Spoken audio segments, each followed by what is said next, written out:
Hi, Nerd Girl Erica here, and I'm here to start my reviews on the episodes of the Walking Dead series. I'll be doing one episode a day, approximately. There may be some days where I feel like I'll do two, but for now, we're doing the pilot episode. And I realized that the pilot episodes are literally an hour long, so if you're watching it on TV, even with the commercials, it'll probably average out to about an hour and 30 minutes long. But by itself, it's an hour. I have to say that The Walking Dead is probably one of my favorite series to watch on TV, because one, it's just incredible, and it's on zombies. The acting is really good in it. I like the music, and the pilot was a real hooker. By that I mean it grabbed your attention, not that it was an actual hooker. Let's see. In the beginning, when our main character, Rick Grimes, you see him looking for gas. And, as he approaches a gas station, he looks around, finds out that there's no gas there, and he looks around some more, and he finds this little girl. He already knows at this point that there are walkers around, but he still calls out saying that he's a policeman and that he's there to protect her and that she shouldn't be scared. Well, this girl around 12, 11 years old turns around and reveals that she is a walker herself. And the look, the acting and the facial expressions in this show is just incredible. I mean, you could just see the disbelief in his face that he has to kill this 12, 11-year-old girl because she's a walker. Later on, after the opening credits, you see him in a flashback. He's talking to his best friend Shane. I hope. I can't remember. I always get mixed up. Is it Shane or Sean? Let me look this up real quick. Whichever it is, he's talking to his best friend about what's the difference between men and women. Well, hold on. Okay, it's Shane. I was right. Shane goes on saying that the difference between men and women is that women don't know how to turn on lights. I think this may have dropped the viewing rate for women even more than it probably already had, because women aren't statistically, I believe, involved in zombies as much as men are. So it may not have been a smart move, but I didn't enjoy it. I thought it was funny, actually, after Shane started saying that you've been hearing this your whole entire life and you're still stupid enough not to learn how to turn off lights. That kind of made it funny, but overall,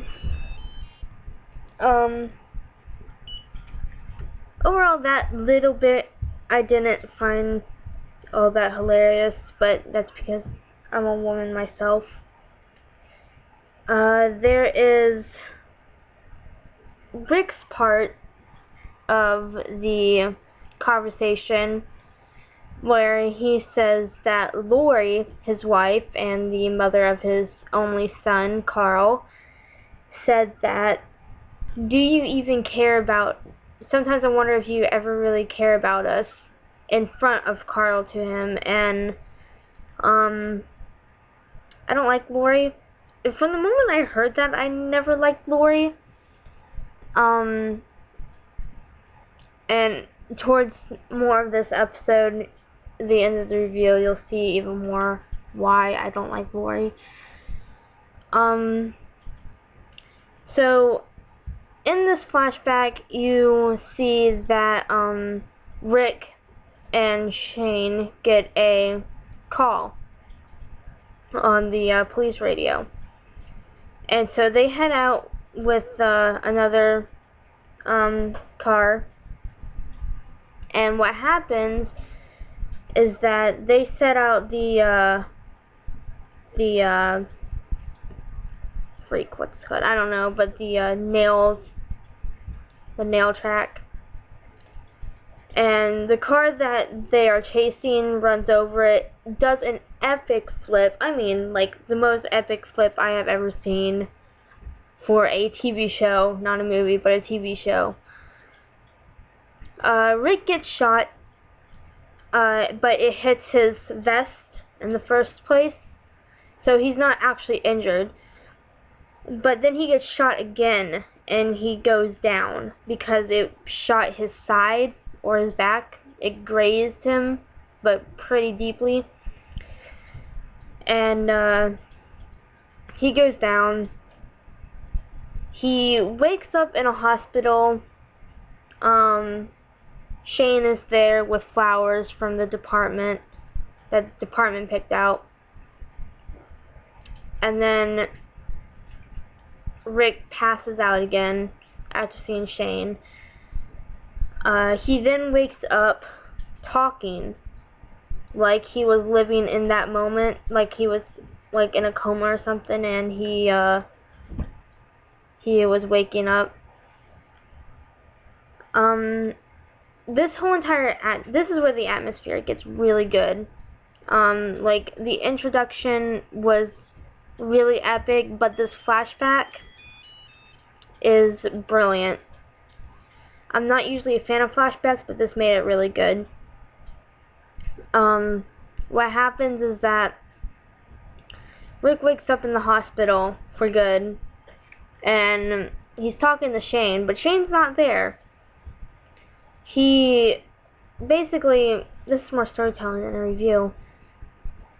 Basically what happens is that he gets up, he walks around after falling, but he regains his composure.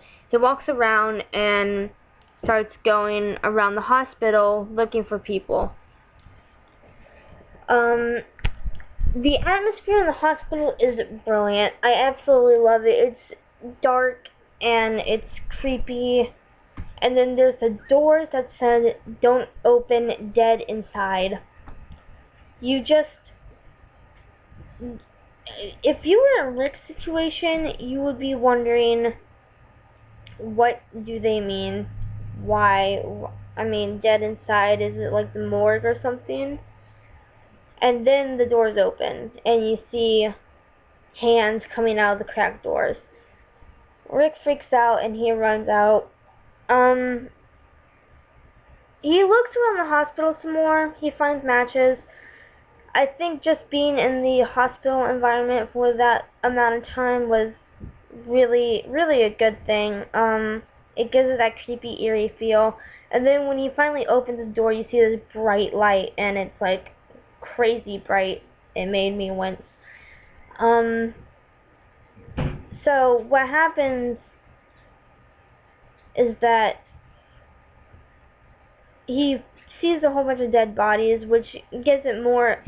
Going back to the atmosphere, it just brings more of it into it, and overall it's just a brilliant, brilliant thing. The acting, as I said, was really good. I enjoy the music in it too. The music is just fantastic in this. Let's go ahead to where Rick meets Dwayne and his father. How this happens is that Rick just left his house, and he sits on the stairs leading to his house. And Dwayne he comes up, and as Rick is turning his head, Dwayne smacks him in the face with a shovel. And that made me cringe. I'm just like, ooh, shovel to the face. And not good. Not good. And then Dwayne goes on yelling. And then what happens is that his father... I never learned his father's name. I have watched this episode quite a few times. I just could not get his father's name.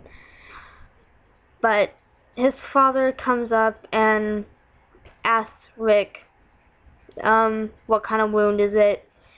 And I'm sitting here thinking, well, how do you expect him to answer? He just got knocked in the face with a shovel. Really hard. And to my expectations, Rick passes out.